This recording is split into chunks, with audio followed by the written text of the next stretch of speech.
Welcome back. I will now call the special meeting back to order. If you're joining us here for the Calabasas City Council meeting, we're still continuing a study session that we began at 5:30. So it's going to be a few more minutes into that, but we wanted to start on schedule with our Pledge of Allegiance. The flag salute will be presented tonight by Girl Scout Troop 3256, leading us in the Pledge of Allegiance.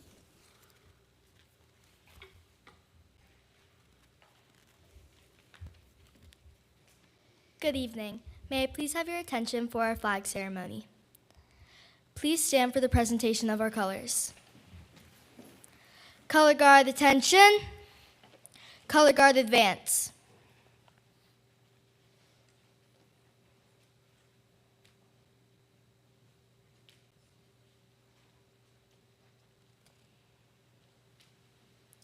Color guard halt. Color guard present the colors.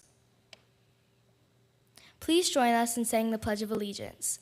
I pledge allegiance to the flag of the United States of America and to the republic for which it stands, one nation, under God, indivisible, with liberty and justice for all. Please join us in singing the Star-Spangled Banner. Oh, say, can you see by the dawn's early light what so proudly we hailed at the twilight's last gleaming, whose broad stripes and broad stars through the perilous fight, oh, the ramparts we watched are so gallantly streaming, and the rocket's red glare, the bombs bursting in air, gave truth through the night that our flag was still there. Oh, say, does that star-spangled banner yet wave o'er the land of the free and the home of the brave?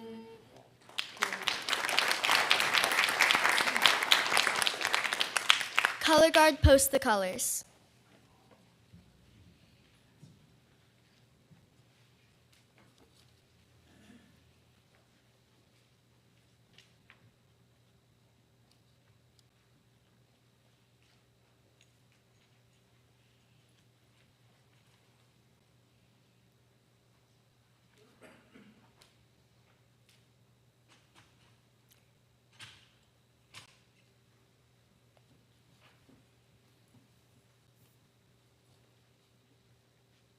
Color guard, salute the colors. Color guard dismissed.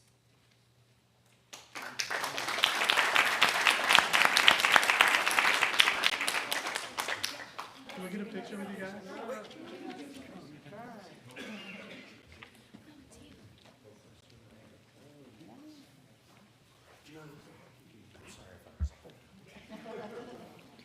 Okay, everybody ready? 3, 2, 1.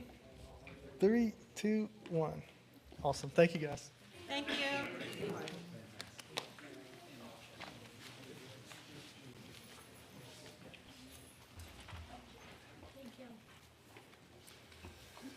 Okay, we're going to continue then with our study session because, well, we don't want to leave anything on the table here.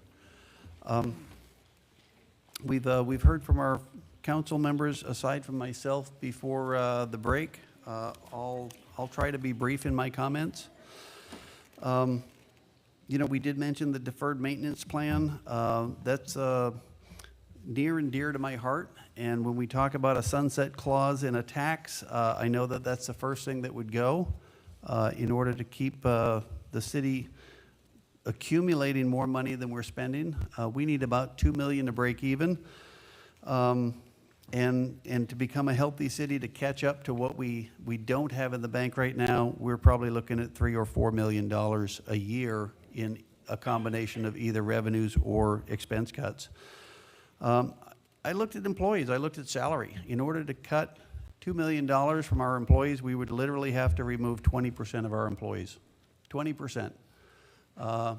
Now, one might argue that we've got a city employee who's, could squeeze a few more hours out of the day, but is there 20% fluff in our city staff? I've looked, and I can tell you there isn't. One of the other things that was mentioned here was litigation. I want to echo that. Our city is constantly, unfortunately, involved in litigation in one form or another. And these are unexpected costs. And whether it's a code enforcement issue, whether it's something with the landfill, whether it's your city council fighting to protect our city, there's legal expenses that show up that are just never accounted for. I think we as a city need to work really hard at avoiding any sort of costly litigation in the future. We're going to have to be very careful analyzing what battles can be won and what battles can't be won.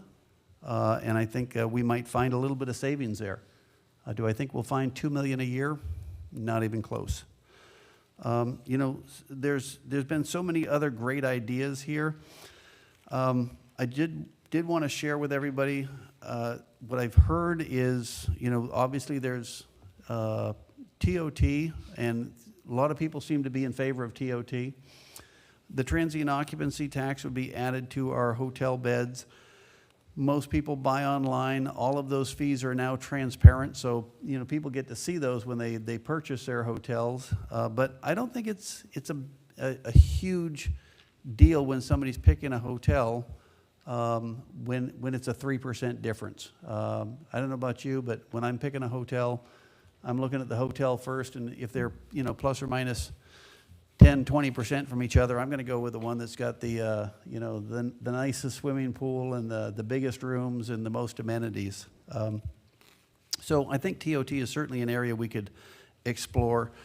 What I would be concerned about is exploring a TOT before we explore a sales tax, because we can't have both on a ballot at the same time. I would suspect that would have very, detrimental effect on each other to have more than one tax on a ballot. And so we're really going to have to target which one we want to look at first if we're going to split up this number. And then finally, I do want to comment for those in the public that aren't aware. In order to pass a sales tax for a general expense, you need a 50% plus one vote of the voters. And that would be for a general increase in sales tax with no specific requirement to it. Now, oddly, if you want to put a specific requirement on it, you now need a 2/3 vote of the people in order to pass a specific tax. So one of the things that has been explored in the past, was asked in the past, is what if we had it just for public safety? That would be great. That would not only get a revenue here for the city, but it would give the community the assurance that the new money would be spent in some place that was near and dear to all of our hearts. Unfortunately, that means more people have to vote for it, less likelihood of passing. So as we head down the sales tax initiative, I would ask people to keep an open mind and ask good questions to your council. And then, of course, as you elect your council members in the future, you're just going to have to trust your future council members the same way that you trust us, and I thank you for that. The last way to get something on the ballot, which could be a specific tax if we want to go that route, but any tax that comes from the voters, a voter initiative, would, on the other hand, only need 50% plus one to pass. So that's another avenue to do that. Again, we have an audience here tonight. We had a few more people here before the 7 o'clock hour. And if people are starting to see this as an opportunity, as an option, we've talked a lot about volunteers. If we head down this road, we're going to need some support. And I'm going to close just by saying that we did look at this last year. We looked at the possibility of a sales tax, and there was a a survey taken. Somebody asked about surveys. We've done surveys. We've done a couple of them already. And the first survey said that we're going to pass by a small margin. And so we as a council said, get outreach to the public, make sure everybody knows what we're going to do, get the word out, and then come back with another survey. And we did. And with that survey, it didn't move, the community outreach didn't move the needle. In fact, it moved it just a hair in the wrong direction. And the hardest part for me was we did have a meeting to discuss it, and we only had one person here in chambers, just one. Only one person showed up. We've got more people here tonight for tonight's 7 o'clock meeting than we had for the 5:30 meeting. Or I should say than we did for the last time we looked at a sales tax. So these are all just options on the table. We're trying to give our city staff some direction to start looking into something right now. We're not making a decision tonight. So you've heard from 5 council members now. There was a few more hands in the public, and what we want to make sure is that before we close the study session, that no stone has been left unturned. So if you have an idea, if you have a thought that hasn't been expressed already, or you have an opposition to a thought that's already been discussed, we do want to hear from you. So Randy, why don't you come on up? Yep, and Mr. Mayor. Some other hands if we have any. 1, 2, okay. We will get to everybody before we close. I was just going to say, during the break, someone asked, will there be more study sessions? And I presume the answer is yes. This is our kickoff, right? That is correct. Randy? I'm Randy Feilish. I'm a Westridge resident, and I've been a Calabasas resident since 1992. So that's 33 years. I'm vice chair of the Environmental Commission, and I'm usually here on environmental matters, but tonight I'm here on the study session, and I'm thinking out of the box. I'm a real estate broker, and I would not like to see property taxes raised, obviously. But I was a former partner in one of the largest advertising firms, and we had all the spectacular Times Square signage. We had all the sides of the buildings in West Hollywood on Sunset Strip. And in no means, in no way do I want to see spectacular advertising in my city of Calabasas.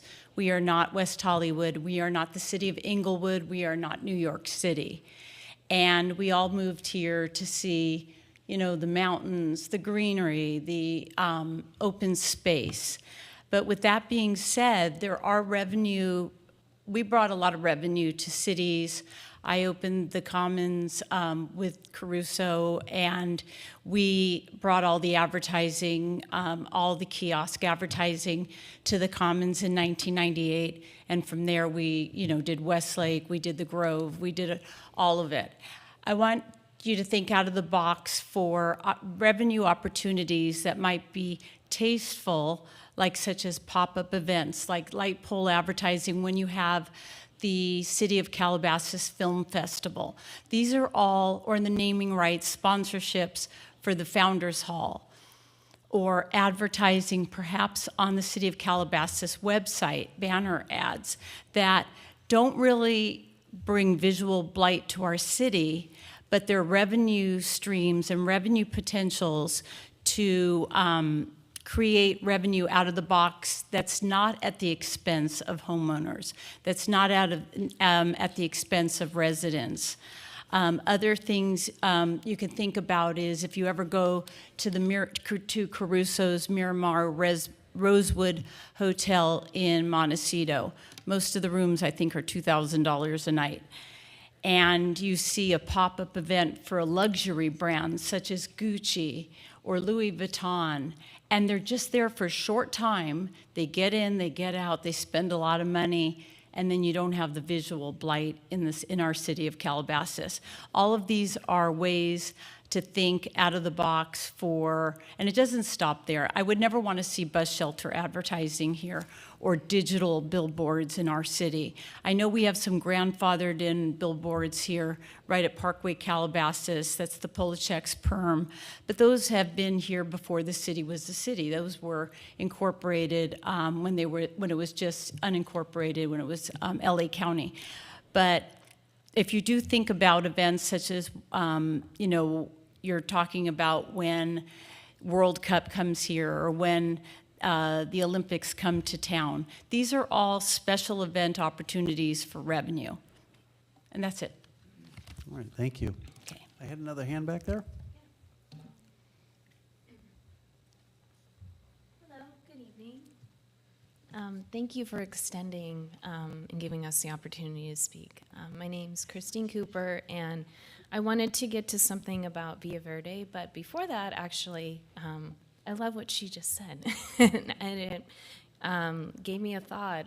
We are event producers as well, and I've been here since 2019, and I was always wondering, like, are there opportunities to do events here and like rent event spaces to bring in some additional like traffic and exposure? So, yeah, I was always curious what opportunities there are in terms of event spaces, open spaces as well. I don't know much about where we are with the city and what we can do there, but that was kind of cool. And I think bringing revenue into the city and like maybe even a festival or a small music festival or fun little like one-off events could be fun. So, okay, Villa Verde though. So I am here honestly because I'm uneasy going home now at night, and I've lived on that street since 2019, and we've had 7 break-ins now, and it's concerning in the sense that, I come home and it's pitch dark back there on Dry Creek, Cold Canyon, and then also when we go up to our street, it's like so dark, and I just have like anxiety now, and I don't have anxiety, but it's like coming home and just knowing like all of these break-ins are happening, and I understand that. Thank you for reaching out, and like our community has gotten so tight, especially our 2 streets, and we're all in a lot of communication now. And I know we have our HOA who should be also representing us in the community, but I think there's a little bit of confusion on Dry Creek, Cold Canyon, on whose responsibility those open spaces are to secure and protect. We kind of went and walked it and sleuthed the other day, and like I found cups up there, and I found I got like tweezers and I put them in a bag, and I was like, can a detective run fingerprints? And I don't know if they can, but it's right at one of the perimeters of the house that was just broken into. So I think for us, at least me personally, the concern is, I know there was a symposium in February of last year, and I think there was some takeaways from that to either maybe try to instill some cameras in the areas that may be patched into like a real-time crime center. And I just don't know if there's been any movement on that.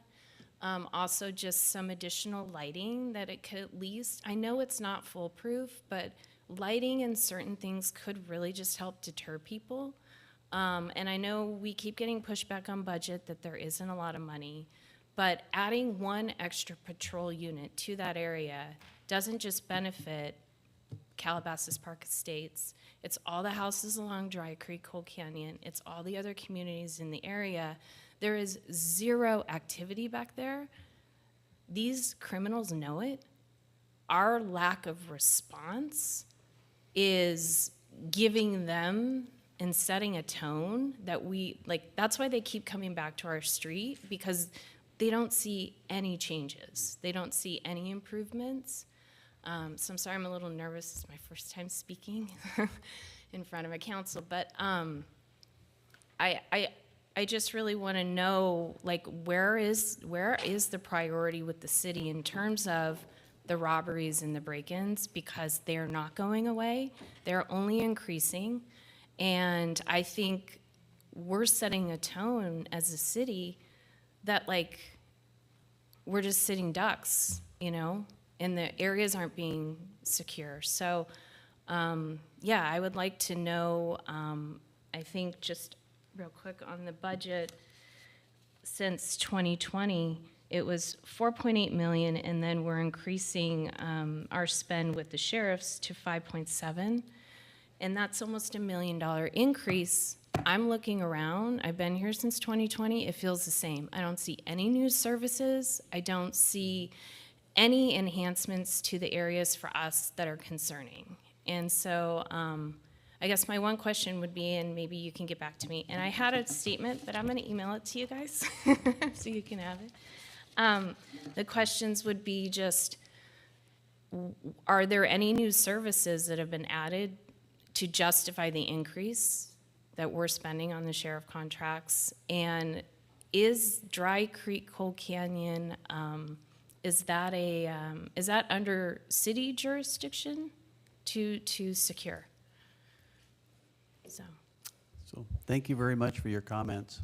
And, you know, tonight is a little different because we're back in our session on, our study session on the budget. Yeah. So I can give you a little bit of a response, if I will. Okay. And for those that are just joining for our council meeting, we'll be beginning that very shortly here. In regards to the sheriff's contract, those increases all came from the county. Okay. That's withholding the same level of service. So when you say you feel like the service is the same, it is. It just costs us more money, which is one of the reasons that we're here tonight. In addition, Right. the JPIA, which is the insurance that covers all of the cities that use the sheriff's department, that's another cost that is escalating beyond our control. So part of our financial task here is to get revenues and expenses in line with one another. Once we're there, I will tell you that in all of our discussions here as a city council that I've participated in for the last 5 years, every single one of us has got safety and security as our top priority and wishes we could spend more on sheriffs, security, cameras, everything else. So when you see extra money, we're generally pushing it only in that direction. So hopefully we'll be able to resolve our financial situation here and get back on track to increasing those services. Short of that, I would just say that, as Councilmember Weintraub mentioned, there should be a meeting coming up with your HOA shortly. Our Deputy Dave Mateo is here with us this evening. He's in the back corner over there. He does a great job of reaching out and helping explore options with HOAs and homeowners to secure their property, to understand the neighboring properties and who's in charge of those, to figure out what your rights are, and we'll certainly help you explore all those options. Great. And then the last thing is, has the budget for 2025 been fully spent? And is there a way, and I understand this is a big undertaking. I walked that area, and I know there's still some, like, you know, not clarification about whose responsibility it is, and I get all that. But are there quick fixes or solutions we can implement in the short term, you know what I mean, where we could reallocate or reposition some money that hasn't been spent? So I just wanted to throw that out there, if there's a way to reposition and then maybe push a project to 2026, because I can tell you a lot of people are very unsettled. Okay, Up and that's there. a complicated answer, so we're gonna Yeah, let that and one I be resolved at understand your HOA Yeah. meeting there. Okay, Thank you for coming. Thank you for your time. I appreciate it. Okay, we do want to move on and finish our study session and move on to our council agenda, but I want to have anybody who has not spoke yet who wishes to. Mr. Washburn.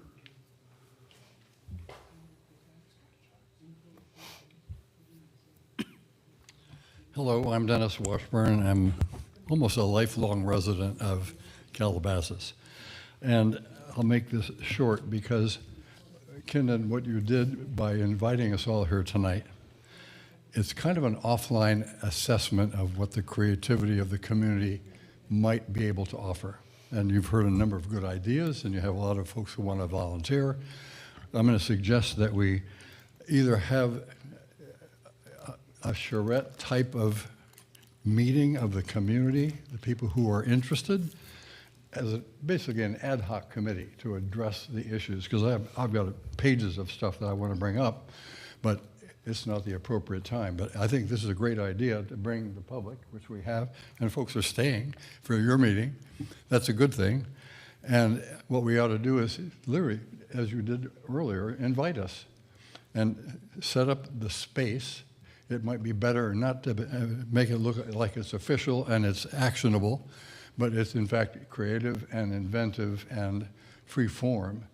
And we've done charrettes here like that in the past. But a couple of comments that I wrote before I asked you to do that, because I think it's a great idea, and your staff members also are already in that mode of thinking. And instead of being limited to what we have, is instead of what we want. Because what we want is, I think, ultimately how we go about making this thing work, whether it's increasing a tax or it's adding, volunteer services, or it's looking for sponsors or partners or public-private partners. All that can happen. But my experience over our almost 35 years now is that you can't save yourself out of trouble. You have to create your way out of the trouble, and you look for success with the people that you have.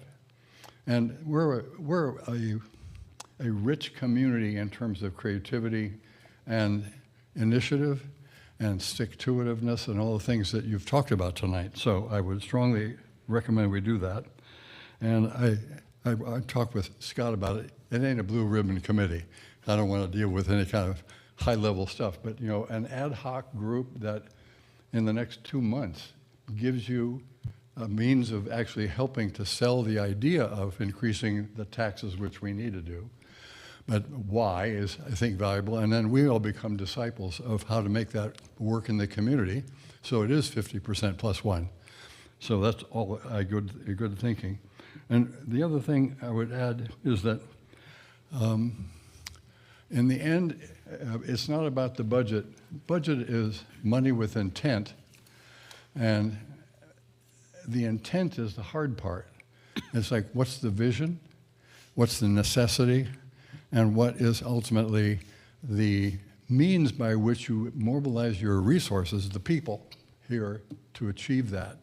So I think that having a charrette or an ad hoc group in a short term to deal much more free form than just trying to solve the economic problem we have and the whatever built-in budget limitations we have. All of that could be fair game in the discussion. And I think there's an opportunity from regionalistic standpoint as well, because Calabasas is not just 14 square miles. I can just show you. If you just look at what the Santa Monica Mountain Soil Survey looks like, it's literally the yellow submarine, and we all live in it. And it's everything from basically, Thousand Oaks or Newbury Park to Valley Circle, Mulholland. And we're one of the most active organizations within that. So that kind of concept is helpful. And there's money everywhere to deal with the watershed problems and with the traffic solutions and the Wi-Fi and communications integration issues and all. And we have the talent in this room and on staff to be able to address those. So I commend you for doing this, and I hope we can do more of it. Thank you. Thank you. Do we have any more hands? Okay, seeing none, I want to thank Ron for such a fabulous presentation and all the hard work that went into the numbers. Our city manager, Kindon, for helping present here this evening. I think we've done a good job in bringing awareness to the financial situation that we're in. We were also looking to make sure that the city staff has some direction or inclination as to where your council would like to take this. Did you get that this evening? I do, and maybe just to clarify this a little bit more, so Michael McConville has used the example as we've provided several doors for you through this discussion.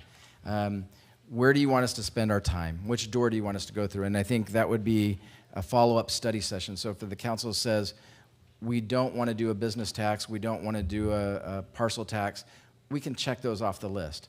If you say, we want to do a sales tax, but we need more information, I think that's merits another study session. So that's really the direction we're looking for council right now. And I heard answers to some of those questions tonight. Do any of my fellow council members want to maybe answer any of those as questions of parcel tax or business tax or? I think everyone pretty much said no to the business tax and parcel tax. And most people seem to favor a sales tax and a TOT. I think we're all in agreement here. We're favoring a sales tax and a TOT. I think our preference is TOT. However, I think we recognize that it's not the home run that a sales tax would be dollar-wise. And we wanted to make sure, make sure that sales tax, if that was the method we're using, was going to be first, not at the same time. I heard that very clearly. In the past, we've missed opportunities because there are deadlines. So whatever we do, we have to make sure that the deadlines are met for the 2026 ballot, or we will have to wait 2 more years. Yeah, I'm glad you brought that up. I had talked to Pam about this a little bit on the break. I don't want to lose this to the county. So we want to be ahead of the curve because we'll regret it and we can't recover from it. So we got to get our dates set and prepare for that. Agree. And I'll add to that. With respect to timing, when you put a general sales tax measure that is council initiated, it does have to go on a ballot in which there is a general election of that locality. So in this case, we have our general elections for elected officials November of even numbered years, so that would be November of 2026, unless you declare a fiscal emergency to put a tax measure on at a different time in a special election. That can occur. I believe voter-initiated ballot initiatives can go on a separate election. For example, it can go on a June primary election if it were a voter initiative. Of course, they have to get enough signatures and get the wording for the petition and all of that done in time. For a June one, I believe ballot and signature gathering has to occur by or within January. And so even for November, the council does have to make a decision before June. And so there are timelines that are required to be met, and we do have to work quickly to meet those deadlines. And I think a question had come up about whether 2 competing tax measures, for example, come on the same ballot. If the county has a 1% sales tax measure and the city has a competing 1% sales tax measure, if both are on at the same time, which one wins? The California Constitution basically says if there are 2 conflicting measures on the same ballot, whichever one obtains the more votes, provided they meet the requisite 50% plus 1, that measure prevails.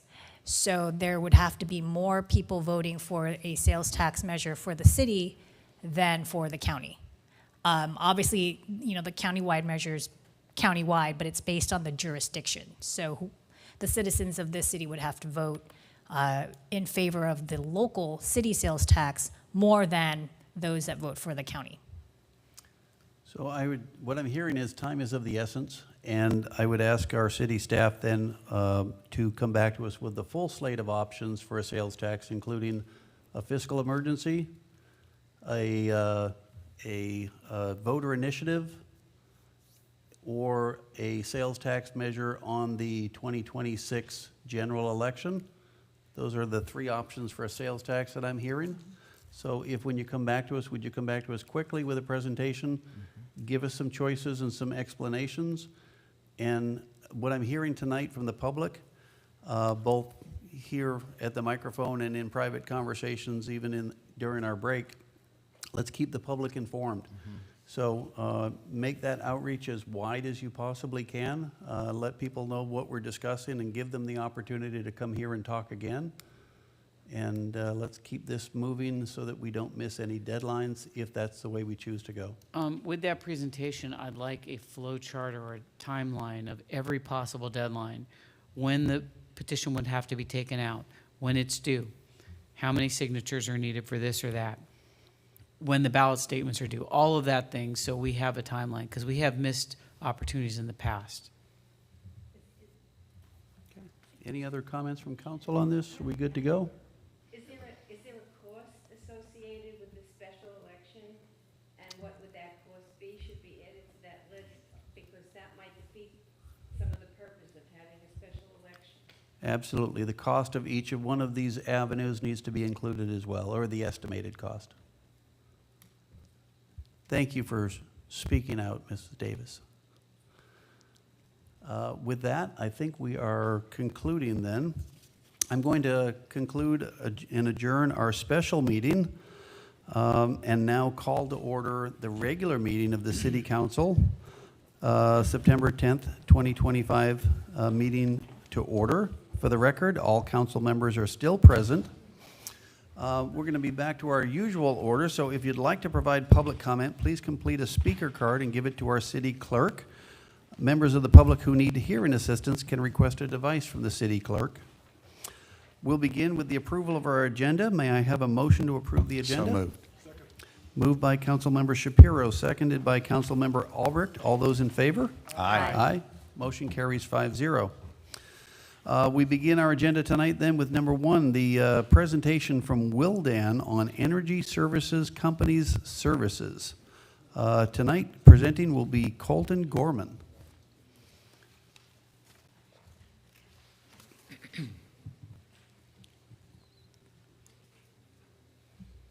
Good evening, Mayor Kraut, members of council, staff, and residents of Calabasas. Thank you for the opportunity to present tonight. My name is Colton Gorman. I am here representing Wildan and Energy Services Company.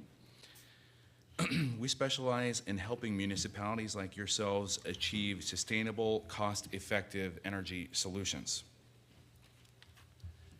First, a brief introduction to Wildan. We have been proudly partnering with the city since its inception in 1991, delivering innovative energy efficiency programs and infrastructure improvements. We were recently selected through a competitive RFP process, which underscores our expertise and commitment to your community's needs. Over the decades, we've helped cities across California reduce energy consumption, lower energy costs, and enhance environmental sustainability through tailored, data-driven approaches. Now, let's discuss some potential scopes of work we will be exploring together.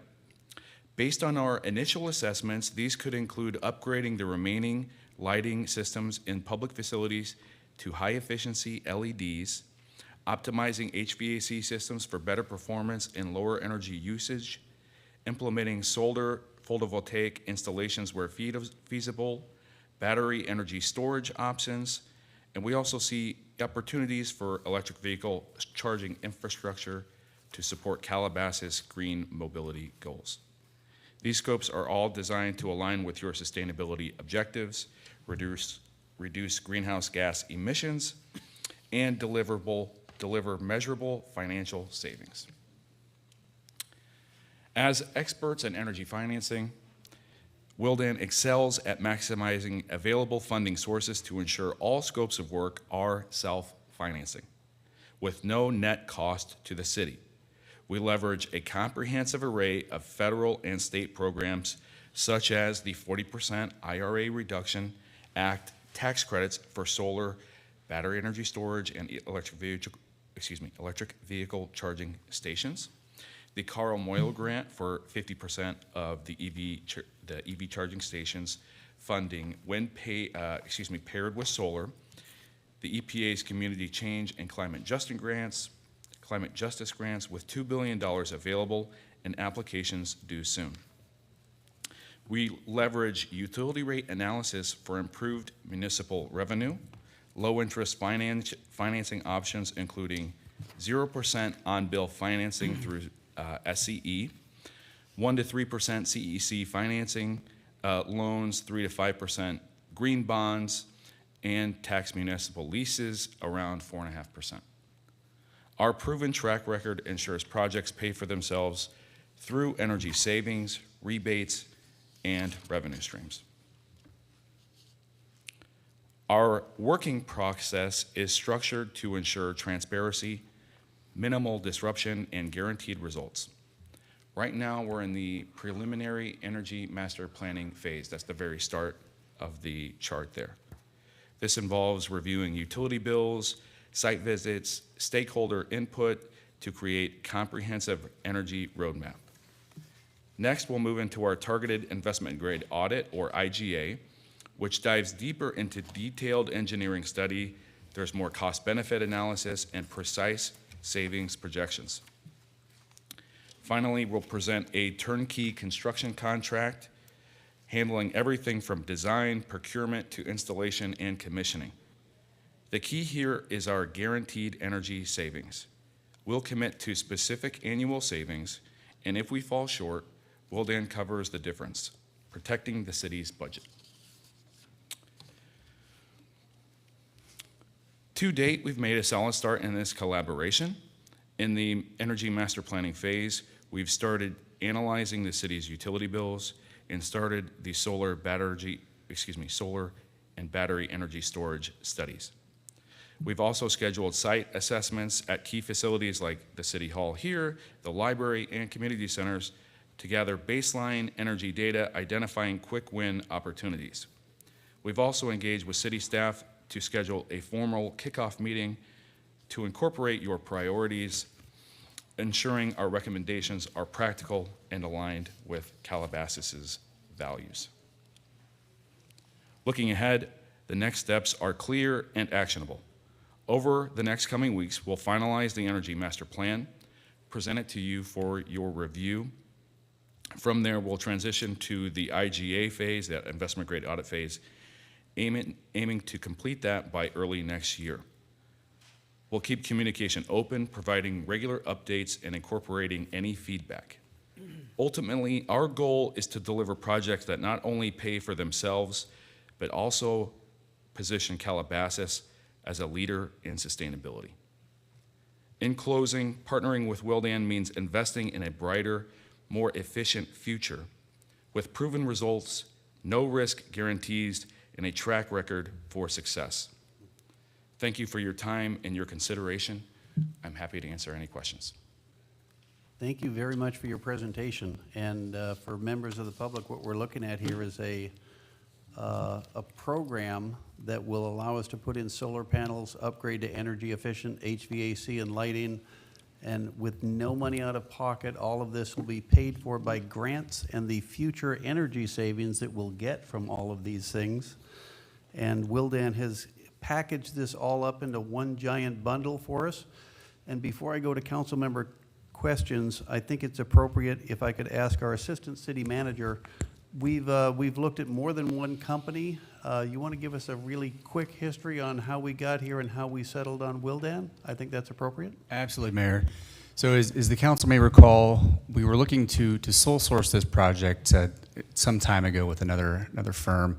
We then went to a third-party analysis, did a deep dive into that particular project, and the findings there determined that we actually should, there were some red flags, excuse me. So what we ended up doing is going to out for an RFP, and we had two firms respond to the RFP.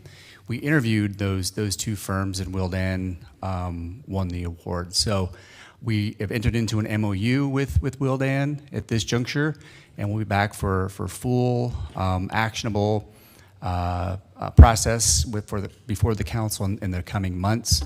What I plan on doing over the next couple of weeks is doing 221s with the council to kind of bring you up to speed, a little more detail as to what this whole package entails. But we're looking forward to working with Willdan. All right, thank you very much for that. And we'll go to council questions at this point.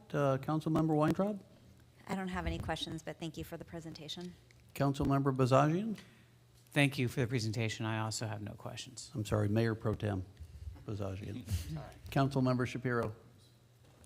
Thank you for the presentation. Quick question. Do any of the timelines that you indicated for programs, grants, is there any risk that they would go away due to recent federal government decisions that do have expiring timelines for other grants and benefits? Yeah, there is some urgency. I think, the biggest one is that and I apologize for a lot of text on this presentation, but on that first one, that very first slide there, that 40% IRA, that is being phased out.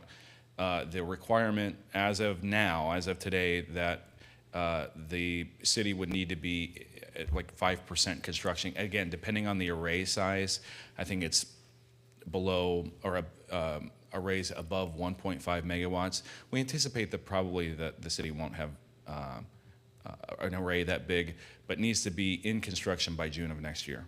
So I think 5% construction would need to be started, and they gave some guidelines as to what they consider in construction to be. And the lead time for that, estimating what we need to do as a council, as a city to proceed forward, so we'd meet that deadline for the 40% Inflation Reduction Act credit?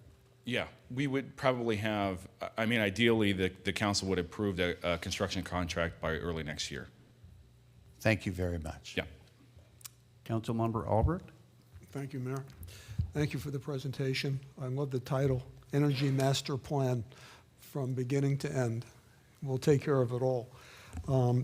I love a project like this. Recently at our house, we put in 2 batteries. We put in another 20 panels in addition to what we had. And to be energy self-sufficient and actually make a little bit of money on top of it is perfect. But I also had a conversation with the mayor of Thousand Oaks. We're close, and we were chatting a little bit about some of the construction that they're involved with federal financing, reimbursement, I should say, not financing, and the federal government has not forthcome with that money. So they're in a bit of a lurch right now, serious lurch. And it concerns me a little bit that maybe we might be under construction, and then something happens, and I heard you mention that you're going to be on the hook for it. You're going to make good on it. Could you expand on that a little bit?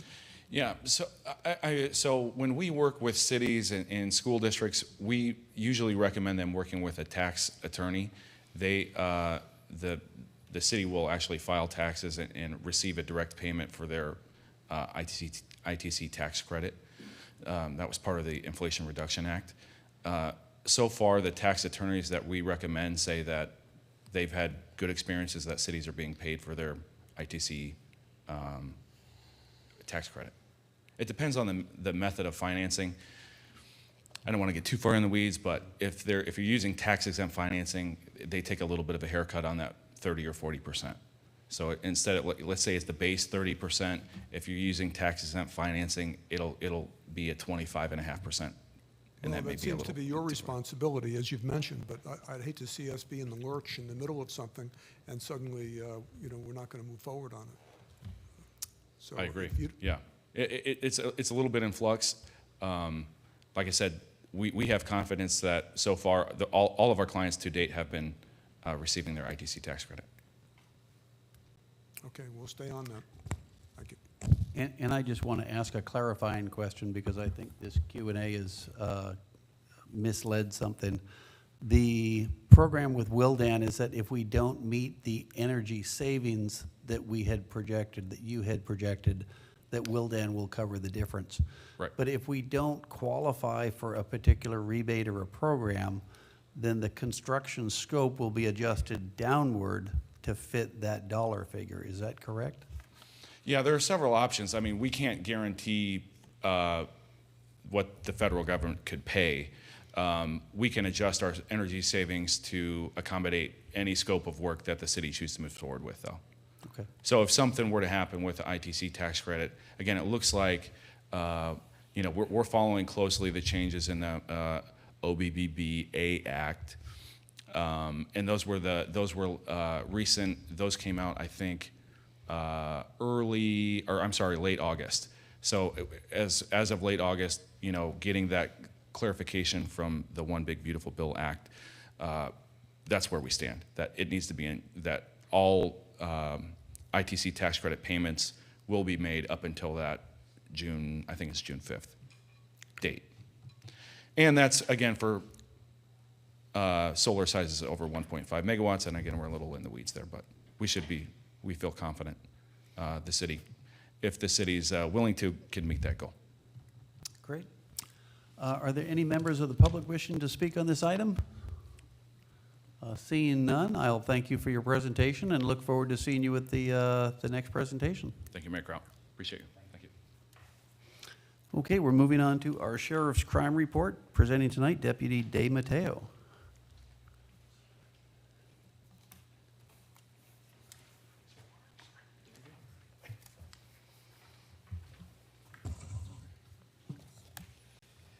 Good evening.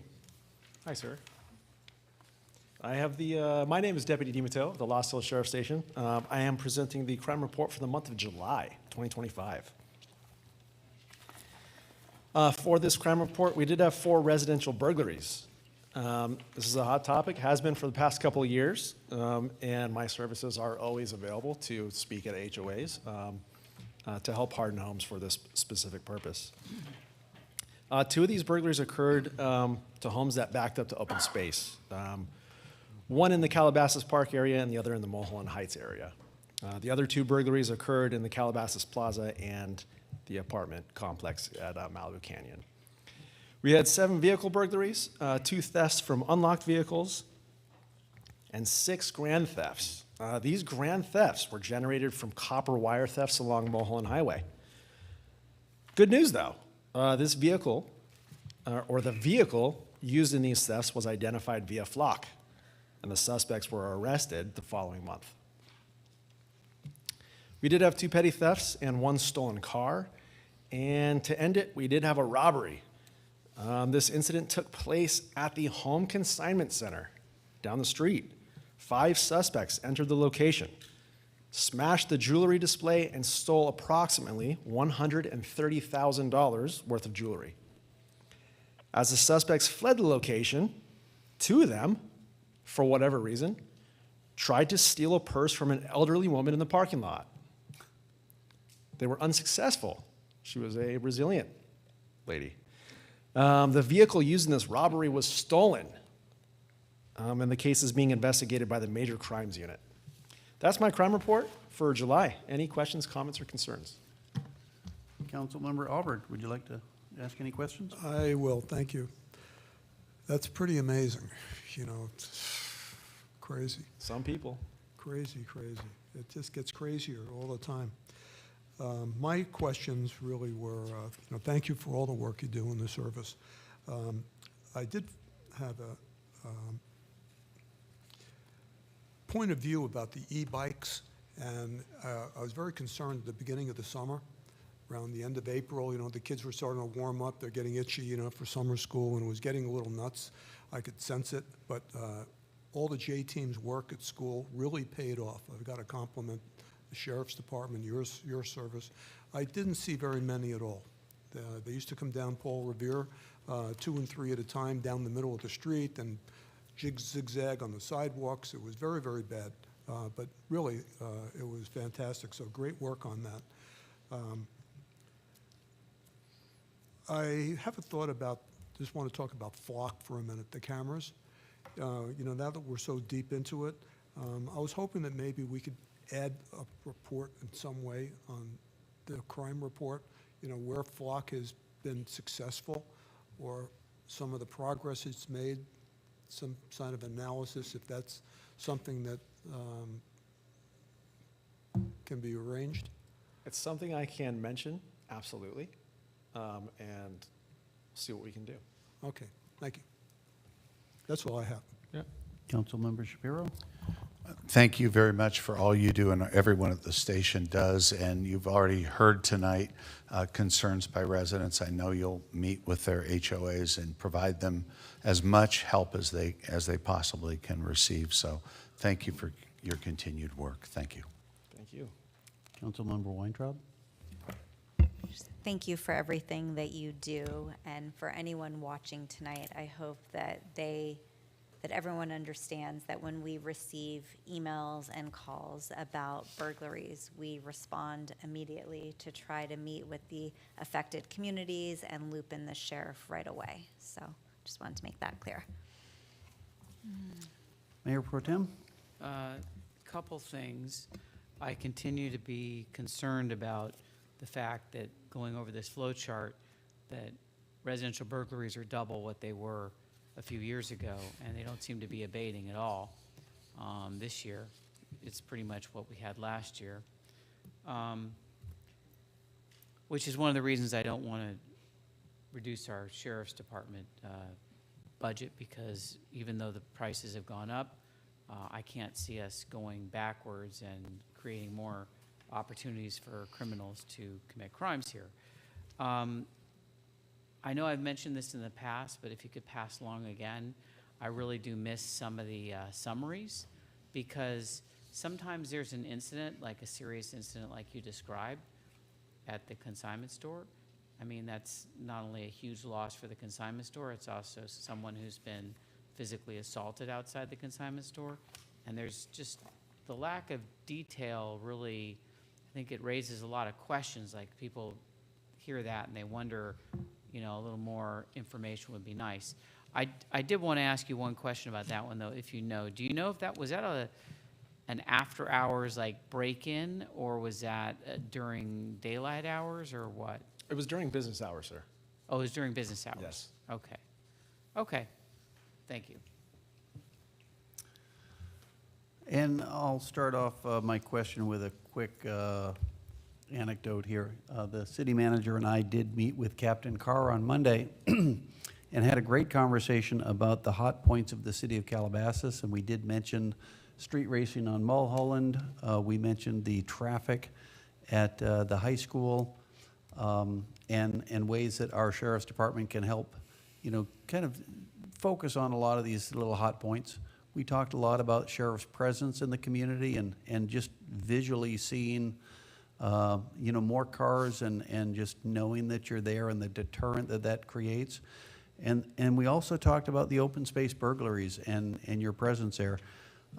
Captain Carr did mention that deputies need to be trained on off-road vehicles in order to patrol our hills, and he said that there were potentially a couple that were going through training right now. Did you want to touch on that a little bit? Well, I am one of those individuals that is trained on that. I know of community relations team and the J team. We are trained on that. Detectives are. So if there's any other individuals that work a patrol aspect, I don't know if they're going through training, but we welcome it. Okay, and is that a separate patrol that we would contract for? Is that part of the patrols that we already have? How do we get more attention to our open space to really look out for those open space burglaries and to create a deterrent for them? Yeah, so to take a off-road vehicle or a electric mountain bike or an ATV out into areas, that would require additional patrol. So that is why individuals such as myself on a community relations team and guys on the J team are tasked with handling that, because the guys on regular patrol are busy going from call to call to call, taking reports and stuff like that. So it is something that is extra, but when we have the time and staffing and the request to do so in specific areas, we'll go do that. Okay, thank you very much for your report. Thank you.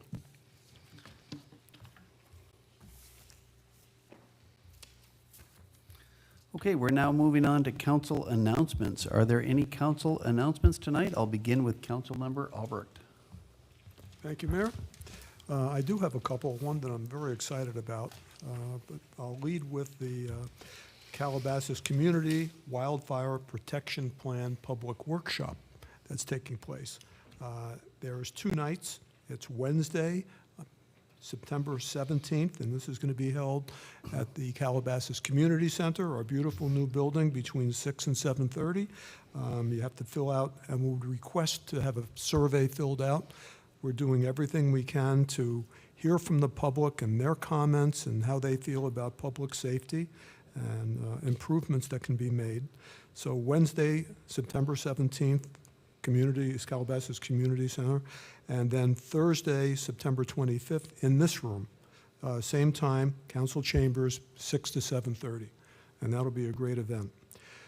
I'd also like to make an announcement that I've been involved with, well, I've not been involved, I was introduced to a new fire protection program a new camera that's available, really to obtain pre-ignition or initial ignition up to 6 inches, and it might become also available for crime watching. So it's in the form of beta right now. I've mentioned it to the city manager. We've met with the developer. He's willing to give us 3 cameras and do it on a beta basis pro bono. So we're investigating it. I'm very excited about it. It could transform the way we're doing our fire watch as well as potentially our crime. So I will report that progress as we move forward on it. And the last is, and I'm very happy about this, Calabasas Senior Center Monte Carlo night, for those of you that want to bet and gamble. You can have your evening September 25th. It's a Thursday from 6 to 8:30, and it's $40 each. You get starter chips with it, but very important, the attire is Monte Carlo chic. So be sure to be dressed appropriately, and that's my report. Thank you. Councilmember Shapiro.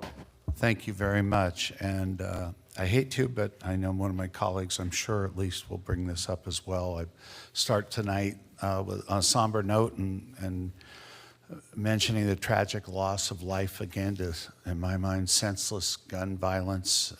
Charlie Kirk was shot today and killed in Utah, and 3 teenagers, at least, in Colorado. And our thoughts and prayers go out to them, their family, all their loved ones, and we must do better. We must find ways, better ways, to reduce gun violence. We can have difference of opinions, we can argue, but there's got to be a better way. So, again, very sad about that. On a happier note, we celebrate in our city business anniversaries. 2 businesses. The Courtyard Pharmacy celebrated its 6-year anniversary, and Mamala's, hopefully I said that right, Bakery Cafe at Gelson celebrated 8 years. So while you're supporting all businesses, wish them happy anniversary. And I know we'll hear about it, so I'll be brief, but very excited for the 12th annual Calabasas Film Festival beginning next Wednesday at September 17th, going through the 21st, Sunday, with the student films. Go and enjoy, look online, and you'll find all the information. Last but not least, since we won't be having a meeting until after, wish all those celebrating upcoming a happy, healthy New Year, happy Rosh Hashanah. Thank you. Councilmember Weintraub. Thank you so much. I also just want to take a moment to acknowledge the tragic loss of Charlie Kirk, and just, it's hard to really articulate the fact that someone can just be gunned down in plain sight for their opinions. I think we all pride ourselves so much on being able to speak freely and open and have friendly disagreements, and to think that someone who has been so out front on that lost their life championing the cause of free speech. It's really a tragedy for our entire country. So I just wanted to acknowledge his loss and the impact that it will have on so many of his supporters. And hopefully it's an opportunity of people from both political parties to come together and foster more of a camaraderie in terms of communication and working on a shared agenda. So just wanted to announce that. And still not on happy news, I wanted to announce that the soil results, the city sampling of the landfill, the results are now live on our City of Calabasas website. So please check those out. And I just wanted to announce, and it's on the website, but that as a result of the results, legal counsel is taking action on those results. But on happy news, the City of Calabasas is having a public, of course I lost the email, is having a public engagement session, the Community Services Department, to hear community ideas on shade at Wild Walnut Park, which I know is a big issue in the community. People were so happy when I posted this that they reached out and said that they stay away from Wild Walnut Park because there isn't shade. So happy for that. It's happening on Saturday, September 20th from 9 to 11 a.m. And if people can't make it, they can share their comments with our community services director. You can send an email to the city. So thank you. Thank you. Mayor Pro Tem? I join my colleagues in acknowledging the senseless gun tragedies that occurred, in addition to vicious stabbing in North Carolina and too much violence in our society. And I do hope that at some point we reassess some of the permissiveness of our criminal statutes and these people are appropriately punished up to and including execution as deemed appropriate. Okay, thank you all for your comments. I have no additional comments. I think it's all been covered well tonight, so we will move on to public comments.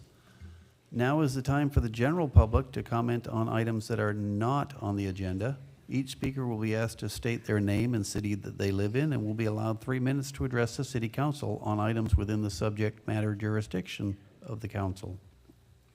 The council is unable to respond due to state law, which prohibits the council from addressing any issues not on the agenda. Are there any members of the public wishing to speak on non-agenda items? I would ask that you fill out a speaker card and give it to our city clerk. I have two. The first one is Mark Levinson. Mayor and council members, thank you. Mark Levinson, I'm past chair of the Chamber of Commerce. A couple of things to mention, and one is to thank, of course, everyone who appeared at the mayor's lunch, which was highly successful. We also thank Mayor Kraut for envisioning the type of program that we had, where he had seasoned business people talking and responding to questions, and I think that was very informative and a little bit unusual, so that worked well. And also the mayor is going to appear at the United Chambers Mayor's Luncheon, which is coming up in a couple of weeks, so we thank you for that as well. And then the last thing is the Chamber is hosting its normal breakfast at Lovey's in a couple of weeks too, and it's going to be on disaster preparedness. We have someone coming that will inform people that are there how to prepare for disasters, what to do, who to contact, and basically, before it happens, get prepared. So thank you. All right, thank you for that. And the second card I have is for Joe Fries.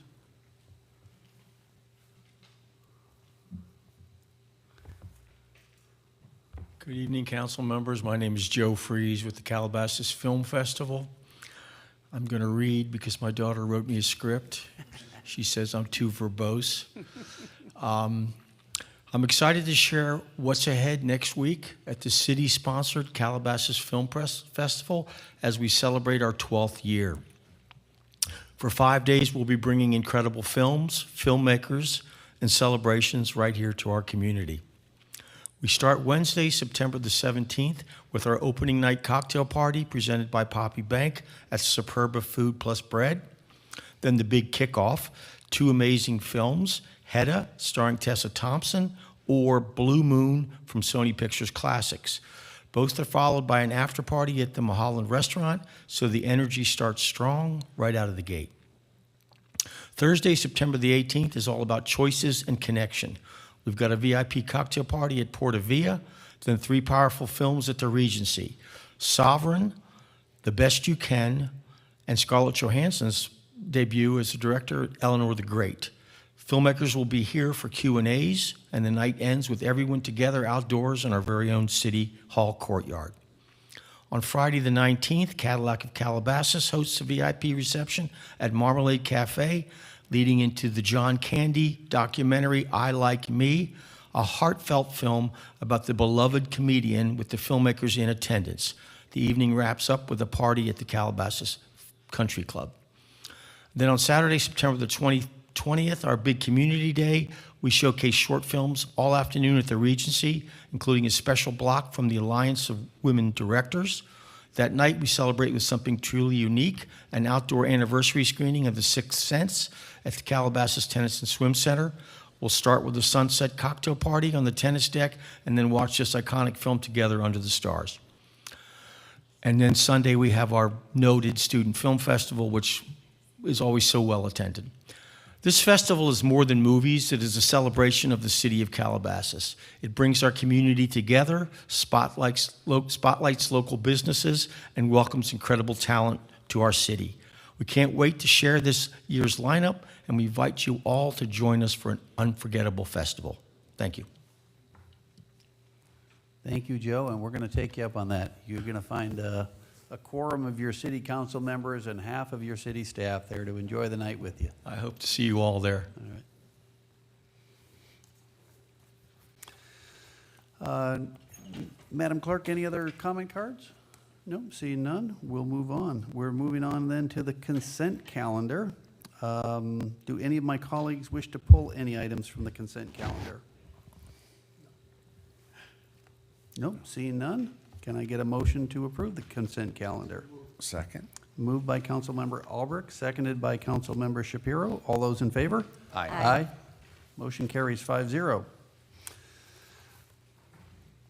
Okay, so we're now on to new business. Item number 7 on our agenda is the 2024 Calabasas General Plan Annual Progress Report. And presenting tonight, it says Community Development Director Michael Klein, but I'm pretty sure it's Tom Bartlett, along with Assistant Planner Rachel Zadikoff and Planner Jacqueline Rackerby. Did I pronounce those both correctly? Takes 3 of us to fill Michael's shoes. It does. Michael's got a sore throat, so I'm jumping in.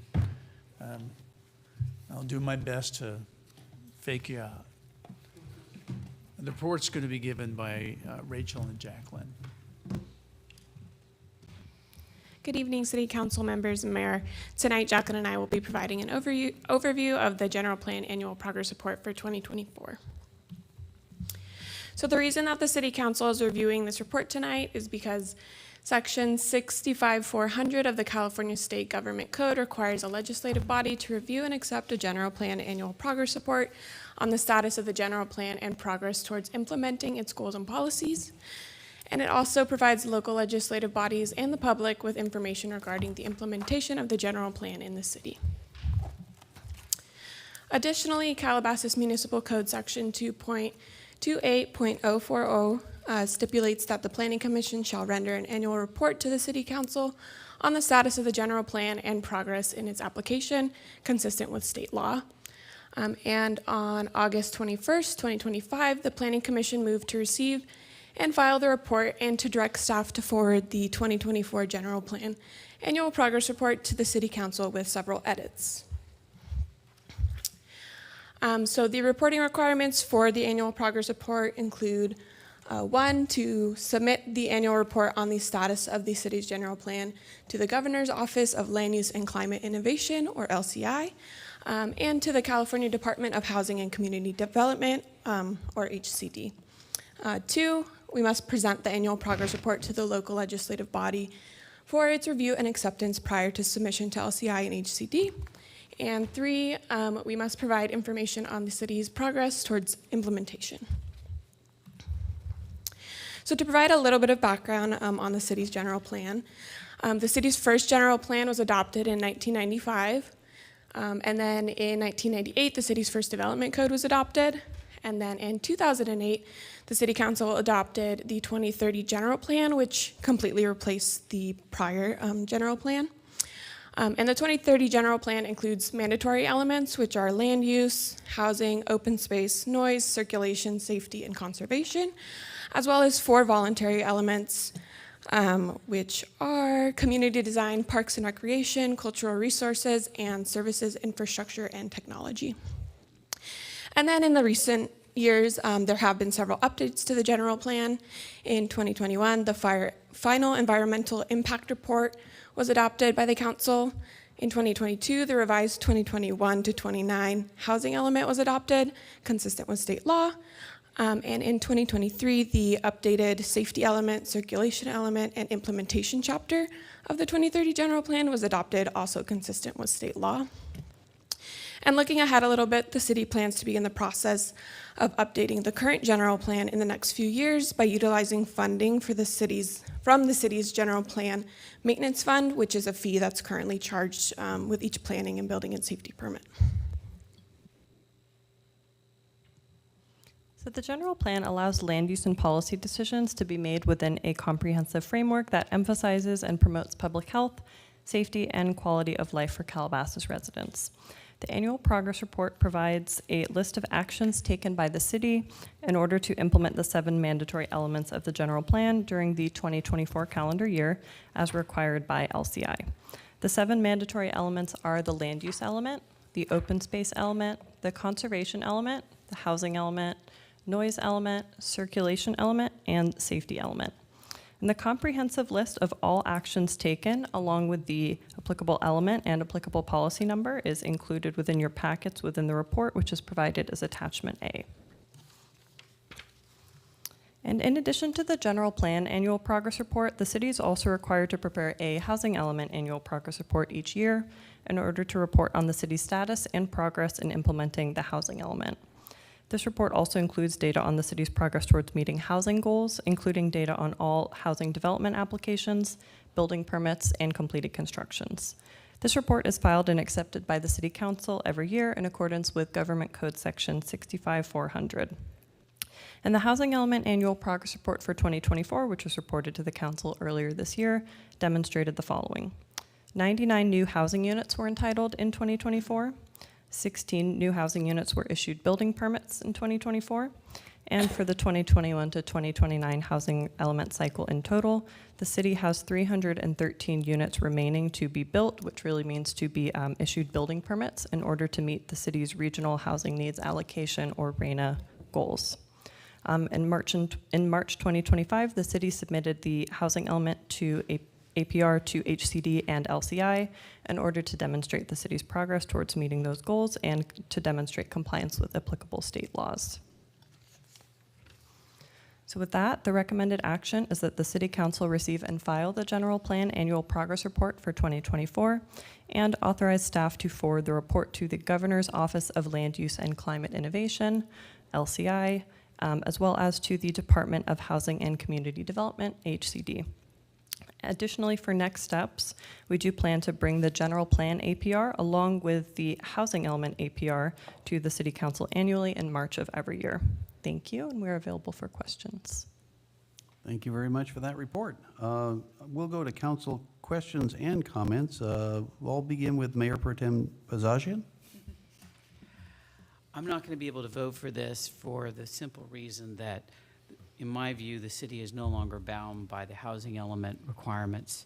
This is because of 2 things. First of all, California's population has gone down a net of about 500,000 people since the housing element was estimates were put forward that we would actually gain people and that we'd need to create this extra housing that we no longer need to. So the law no longer has a nexus in reality. But second and most importantly, the Housing and Community Development Department, through its Deputy Director, Zachary Olmstead, misappropriated state funds, committed crimes, and misdirected that money to a campaign to support Measure N in 2020, which was purely an electoral decision. And it is illegal, of course, to misappropriate state money and use that in the course of a campaign. That criminal conduct, the only recourse for criminal conduct, in my opinion, is the penalty that you forfeit your right to enforce the rules here, because obviously you cannot gain anything from criminal conduct. It's a very well-worn concept in the criminal law, and for those reasons, and not feeling bound by the housing element, I can't really forward a document that talks about the housing element in our compliance, which in my view we're no longer required to do. So that is why I will be voting no, and for no other reason. It's not a reflection on the staff's work, which I appreciate. Thank you very much. Councilmember Weintraub. I think it's just a receive and file action, so I have. No, we have to vote on it. Oh, well. It's sending it to the state. Okay, well, no comments. All right. Councilmember Albrecht. Thank you for the report. it seems like we have 313 units left to comply for the housing element. How are we tracking on that? Thank you. Thank you, Councilmember Albrecht. So primarily, the housing element annual progress report is reported to the council in March of every year, so it was seen by the council earlier this year. So you will see our progress for 2025 and our report to you next year. But the state requires us to submit a detailed spreadsheet on entitlements, building permits issued, and CFOs, or certificates of occupancy, that are issued. So they have a method for tracking everything with a very detailed spreadsheet. And again, you'll see in March of 2026 for the housing element specifically. Okay, well, what I meant to, thank you for that, but also, when I say tracking, by the time we reach the end of the, I think it's 2030, does it seem as though we're moving at that rate to accomplish what we need to fulfill those 313 at this point? The way it's trending, maybe would be a better word? I'll take that one. I'll say basically yes. We're trending well to be able to accomplish that. We'll fall short probably, but compared to other jurisdictions in this state, we'll be way ahead, way ahead. We're doing just fine. Whether you believe in them or not, HCD, I think, is probably going to be very happy with the city. And what is the penalty if we don't? There'll be others in the crosshairs ahead of us. Okay. This is basically a roadmap that requires the city to plan for a certain number of units at certain affordability levels. But despite all the laws, the city and all cities across California are not in the business of actually building the housing. And so there's a lot of economic factors, but we're only required to plan for them. And it's dependent and incumbent upon the developers and other funding sources to actually build the housing. I do believe we are on track to build 313 units or more by the end of the housing cycle at the end of 2029, 2030. But in terms of certain income categories, they may not be reached because I do believe that it's an inordinately high number of very low income units that cannot be built unless there's subsidies involved, and those subsidies are nowhere to be found. So if I hear you correctly, if we had planned to do that amount, even though they're not developed, we've satisfied that requirement? Correct. They are planned for, and as I said before, it's incumbent upon the developers to behoove themselves of the benefits of current state housing law. Sure. Thank you very much. Perfect. Councilmember Shapiro. Thank you. Just two quick questions, probably piggybacking off that clarification. Will the Commons and West Village projects be included in the RENA cycle for 2029? Are those units being considered by us? Yes, West Village is actually, I think, the primary units, and the we had 99 new housing units entitled in 2024. I believe that's primarily West Village. I think the remainder are mostly ADUs. And then for the Commons, I believe that was originally entitled in the previous calendar year, so that one was picked up in 2023, but then when building permits are issued for that project, that will be picked up separately in the building permits issued category. And then, similar to what Council Pam was discussing, what is, if not, what is our future plan? Can we keep in mind, and how do we go about keeping in mind the requirements or the need for low or very low income housing by the next RENA cycle, not even this one? Keeping it in mind for the future, obviously, as mentioned, it's not easy to find, but there are opportunities, there's partnerships, there's joint ventures that can be looked into with other cities, county, depending on other agencies. So I'd like to make sure we keep that at least in mind when we're looking for the future, for the next RENA cycle at least. Okay, thank you. I have no further comments, so our action item tonight is to receive and file, as well as to authorize staff to forward this report to the Governor's Office of Land Use and Climate Innovation and to the Department of Housing and Community Development. Can I get a motion to do so? So moved. Second. Moved by Councilmember Shapiro, seconded by Councilmember Albrecht. All those in favor? Aye. Aye. All those opposed? Nay. Motion carries 4-1. Thank you. Next item on our agenda is a city council special meeting conflict. So we'll be addressing the calendar with City Manager Kendon Meek providing the report. Thank you, council members. Earlier in the year, we set the council meeting calendar, and we had moved our October 8th meeting to October 7th because it conflicted with the league conference. There were some other concerns that there might be upcoming events associated with the memorial associated with October 7th events as well. That doesn't seem to be playing out, but we also have heard that several of our staff and some of our council members will be traveling to the league on that Tuesday night on October 7th, and then just beginning the league conference that next day. So the question up to the council is there a date that we'd like to look at to move that October 7th meeting to perhaps October 6th, or is there another date that we could look at for that meeting? I'm a little confused. Can I just ask for clarification? Are you saying there's not going to be something in the plaza on the 7th? We're still trying to figure out what the best thing to do is, maybe doing something on that Sunday night because of other organizations doing something on the 7th. We're still trying to figure it out, but we wanted the flexibility.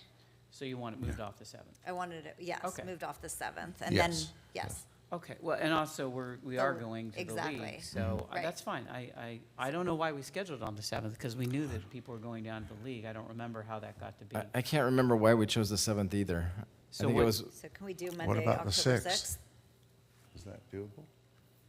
I'd be okay I'm with it. available. The mayor? I'm available. Is there a holiday somewhere in there? Was that Yes, the another 6th problem? and 7th is But Sukkot. Oh, is the 6th a holiday? No, not a well, major holiday. Not, 7th is also, We could have a meeting, and it wouldn't be an issue. it's fine. I'm okay with that Monday. I'm hearing that all 5 are available on the 6th, if that works for staff. we'll plan for that. Perfect. Okay. Thank Easy. you. Thank you. I would prefer in the afternoon if we possibly could. Well, wasn't that going No, to be an it'll evening? evening City meeting to council. match this. Okay, very good. So I believe we do need to vote on this because it would be a change to our calendar to create a special meeting. So I'd entertain a motion to move our October 7th meeting to October 6th, which is a Monday night, beginning at 7 PM. So moved. Moved by Councilmember Weintraub, Second. seconded by Councilmember Shapiro. All those in favor? Aye. Aye. Motion carries 5-0.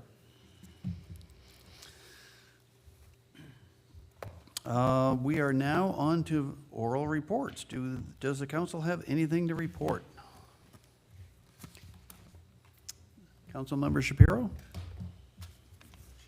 Sure. All right, thank you very much. Lots of events, meetings, starting with SCAG. We had a number of important things we discussed, including a proclamation of Clean Air Day, which is October 1st, that the regional council did. There's also some opportunities for hopefully funding that I've forwarded on to our city manager, grants and so forth, so hopefully something will come to fruition. Are you going to talk about the Clean Power Lines report? Okay, I will. No, you said you were, right? I will. I had the pleasure to attend with the mayor and Councilmember Albrecht. Are you going to talk about this? Go ahead. An evening of history, heritage, and diplomacy involving the Consul General for the Republic of Lithuania, and other Consul Generals were there as well. It was very interesting, and the mayor spoke very well. Thank you. Councilmember Albrecht? Sure. All right. Councilmember Weintraub? Nothing? Nothing at this point. Mayor Pro Tem? I just wanted to mention this past weekend, I did give a presentation to the California Contract Cities Association Fall Seminar on Proposition 50. And by the time of our next meeting, ballots will be out for our special election in November for redistricting. And the presentation's available. I gave it to staff, so it's available if anybody wants it. Also, because we won't be meeting later this month, just wanted to say that a number of us will be attending the California Joint Powers Insurance Authority conference, the annual conference, and they handle our insurance, and they don't charge for the conference, but it's very educational as to risk management and insurance for municipal governments. Thank you. Okay, did you have a second one you want? Go for it. Just quickly, the CPA had their report come out, and it shows that Calabasas residents in the community have a 96.2% of active customers have 100% green power, and there was a lot of additional information. I will share the report, or Ed will, with council. Thank you. All right, and I want to just comment that it's been mentioned already this evening. The mayor's lunch was on August 28th. It was fantastic. Thank you to the chamber for organizing all of that. Again, welcome to our new captain, Captain Carr with the Lost Hills Sheriff Station, and thank you for being so accessible to us. And then one final thing to report was that the Mayor's Youth Council is back at it again, having met last Monday, 2 nights ago. And their first project is putting together a flea market, which will be incorporated into the Calabasas Pumpkin Festival. So can't wait to see what they've put together. I hope you'll all join us for the Calabasas Pumpkin Festival. But we'll meet you one more time before then. So we're going to adjourn now tonight to the next special meeting of the Calabasas City Council on October 6th.